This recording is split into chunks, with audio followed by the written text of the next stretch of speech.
करवा चौथ सुहागन स्त्रियों के द्वारा अपने पति की लंबी आयु के लिए जोर शोर से मनाया जाता है। नवविवाहित लड़कियां फिल्मों, टीवी सीरियल्स और अपनी सहेलियों को देखकर ये व्रत उठा लेती हैं बिना इसके नियमों को जाने। देखिए, हर चीज को करने का एक प्रोसेस होता है जिसे फॉलो करना ही चाहिए अगर आप पूरा फल यानी कि 100% रिजल्ट चाहते हैं तो।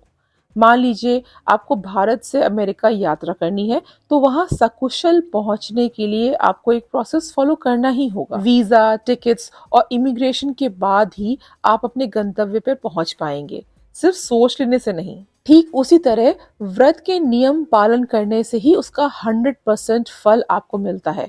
तो अगर आप पूरे दिन निर्जल व्रत करने ही वाले हैं तो क्यों ना उसे पूरे नियमों के साथ ही करें ताकि आपकी मेहनत बेकार ना जाए। तो अगर आपकी नई नई शादी हुई है या अगर आप पहली बार व्रत करने जा रही हैं तो इस वीडियो को अवश्य देखें और पूरा देखें ताकि कोई भी अमूल्य जानकारी आपसे मिस ना हो। करवा चौथ को करने का जो पहला नियम है वो ये कि व्रत वाले दिन प्रातः काल ब्रह्म मुहूर्त में उठें। इस बात का बहुत महत्व है जिसे मैं आगे आपको समझाने वाली हूँ। कई लोग जल्दी उठ नहीं पाते, पर आज के दिन आपको सूर्योदय से पहले जागना ही चाहिए। वो इसलिए कि सूर्योदय के पहले फलाहार लिया जाता है जिसे सरगी भी कहते हैं। सरगी अधिकतर ससुराल से आती है जिसमें मीठे शक्करपारे, मेवे, फल, मिठाई और श्रृंगार की सामग्री होती है।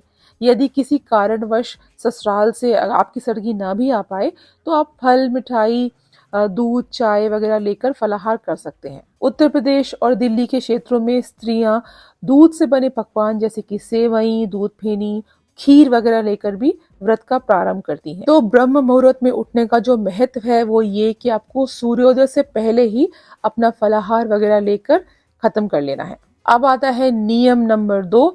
फलाहार के बाद आप स्नान करें और स्नान करने के बाद माँ पार्वती की पंचोपचार पूजन करें, यानी कि धूप, दीप, पुष्प, तिलक, नैवेद्य से उनका विधिवत पूजन करें। ये एक बहुत महत्वपूर्ण हिस्सा है इस व्रत का, क्योंकि माँ पार्वती का पूजन करके उनके सम्मुख व्रत करने का आपको संकल्प लेना है। यदि आपको संस्कृत नहीं भी आती है तो आप सामान्य हिंदी में ही संकल्प लें। देखिए, व्रत, जप या कोई भी अनुष्ठान बिना संकल्प के वैध नहीं माने जाते और ना ही वो सफल ही होते हैं। संकल्प एक माध्यम है देवताओं को इसकी सूचना देने का कि आप कोई विशिष्ट कार्य करने जा रहे हैं। ये बिल्कुल वैसा ही है जैसे कोई सरकारी या ऑफिशियल काम करने से पहले आप उस डिपार्टमेंट के अधिकारियों को आधिकारिक ईमेल या एप्लीकेशन भेजते हैं, तभी ही वो काम करना शुरू करते हैं। बस कोई यूं ही इस तरह के काम करना शुरू नहीं कर देता। संकल्प लेने के दरअसल 2 उद्देश्य भी होते हैं। एक, देवताओं को आपके व्रत, जप, पूजन की सूचना मिलती है और दूसरा, ये उनकी एक तरह से जिम्मेदारी भी हो जाती है कि भक्त के व्रत और जापों को वो निर्विघ्न पूरा भी करवाएं। तो संकल्प लेते समय भगवान से आप अपने व्रत और पूजन के निर्विघ्न पूरे होने की प्रार्थना भी जरूर कर लें। बहुत सी महिलाएं बस सुबह उठकर अपने दांत ब्रश करती हैं और समझती हैं कि उनका करवा चौथ का व्रत प्रारंभ हो गया। तो ये सही तरीका नहीं है, इससे आपको आपके व्रत का कोई विशेष फल मिलेगा भी नहीं। तो फलाहार और माँ पार्वती के पूजन और संकल्प आदि के बाद आपका व्रत आरंभ हो जाएगा। अब पूरा दिन आपको बगैर अन्न और बगैर जल के ये व्रत रखना है। इसके बाद आता है नियम नंबर 3। नवविवाहित महिलाएं जरूर नोट कीजिए, दोपहर के बाद और सूर्यास्त के कुछ घंटों पहले आप करवा की कथा जरूर सुने। सुहागन महिलाएं साथ में एक साथ कथा पढ़ती हैं, सुनती हैं, भजन करती हैं। करवा की कथा पूजा की दुकानों पर आपको आसानी से मिल जाएगी। माँ पार्वती और गणपति के पूजन करने के साथ सभी सुहागिनें साथ में ये कथा सुनती हैं और आरती करती हैं। इसके अलावा थाली घुमाने की भी प्रथा कई क्षेत्रों में मानी जाती है। अगर आप विदेश में या कहीं अकेली भी हैं जहां आपको अपने साथ में कोई सुहागन नहीं भी मिल रही है तो आप स्वयं भी कथा पढ़कर पूजन करें। अब है नियम नंबर 4। आज के दिन काले या पूरी तरह से सफेद वस्त्र ना पहने, सुहागनों की तरह लाल, गुलाबी, पीले जैसे चटक रंगों को धारण करें।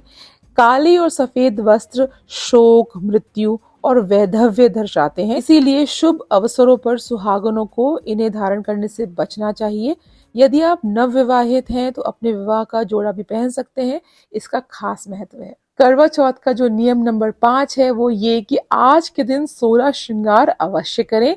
आज के जीवन में महिलाओं के लिए प्रतिदिन 16 श्रृंगार करना संभव नहीं हो, इसीलिए कम से कम सुहाग से संबंधित त्योहारों पर 16 श्रृंगार करने का प्रयास अवश्य ही करें।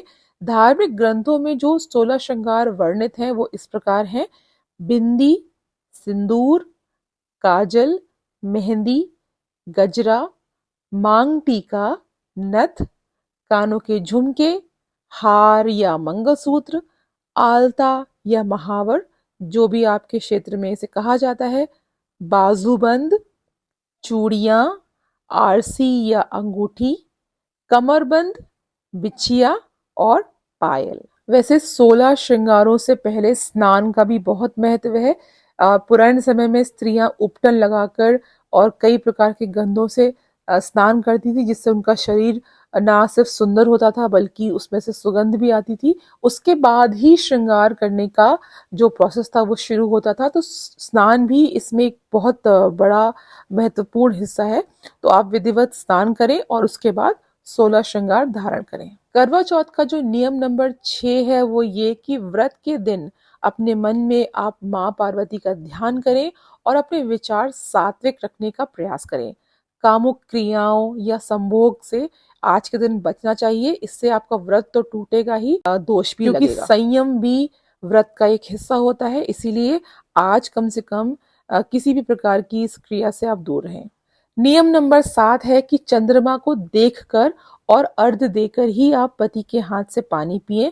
चंद्रोदय से पहले अगर आप पानी पिएंगे तो इससे आपके व्रत का क्षय होगा। अगर किसी कारणवश जैसे कि मौसम के खराब होने की वजह से आप चंद्रमा नहीं भी देख पाते हैं तो पहले किसी से पता कर लें कि आपके क्षेत्र में चंद्र उदय हुआ है या नहीं, फिर ऐसे ही अर्घ्य देकर पानी आप पी सकते हैं। इस दिन एक और बहुत महत्वपूर्ण चीज जो आपको करनी है इस व्रत के पूरे फल को प्राप्त करने के लिए, वो ये कि सास, अपनी बड़ी ननद, जेठानी, भाभी या कोई भी ऐसी स्त्री जो आपसे उम्र में और रिश्ते में बड़ी हो, उन्हें सम्मान दें और उन्हें भेंट देकर उनका आशीर्वाद ग्रहण करें। माना जाता है कि जो बड़ी उम्र की महिलाएं हैं वो माता पार्वती की ही एक तरह से स्वरूप हैं, तो उनका आशीर्वाद आप जरूर लें, इससे आपके व्रत में 4 चांद लग जाएंगे।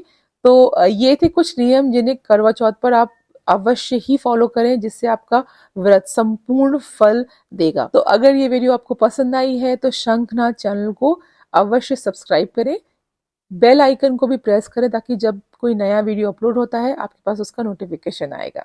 मिलते हैं नेक्स्ट वीडियो में, तब तक के लिए जय श्री राम, जय मां पीताम्बरा।